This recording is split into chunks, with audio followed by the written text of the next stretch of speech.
So everyone keeps asking me how I make my coffees I put on my Facebook stories.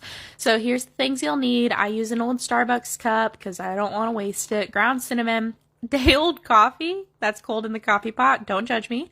A silk creamer, a martini shaker, a milk frother. This is Morocco, I think is how you say it. I'm not sure though. Skinny syrup, and of course, you'll need ice as well if you're going to drink it iced. Like I said, I use day old coffee or the morning of. My husband will leave me the leftover coffee in the coffee pot.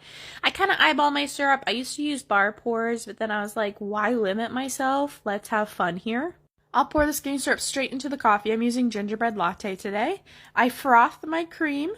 Look at that. Don't mind my counters. I was making homemade biscuits and I need to wipe them down, but I do a cold froth because I'm doing a cold foam today. I add some ice and the old coffee into my martini shaker. Now, when I say old, I don't mean like it's like a week old. At most, it's maybe a day old, but probably not. This is from the morning, so don't worry. It's just cold. The coffee pot's not on.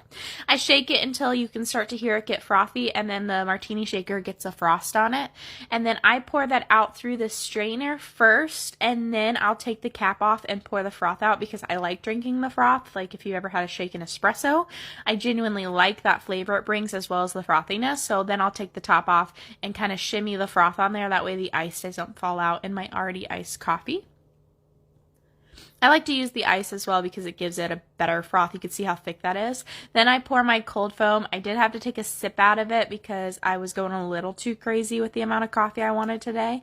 So I took a big gulp out of it and added the rest of my cold foam in there. It looks like a lot of cold foam when I show this, but it's actually the froth coffee and the cold foam together that make like a big thick layer.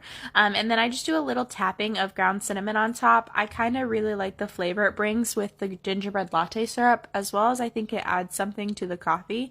Like I said, it looks like a lot of foam, but it's also the frothed espresso coffee in there as well. And then usually I'll do a little hand stir like this. I'll take a big gulp, and then it starts to settle the more like you wait, obviously, or you can drink it just like this. I will, as you can see. But then I was making lunch, yes, in my pajamas, and I come back a little later to take that second sip, and you can see it settled into more of a creamy coffee flavor. That's it.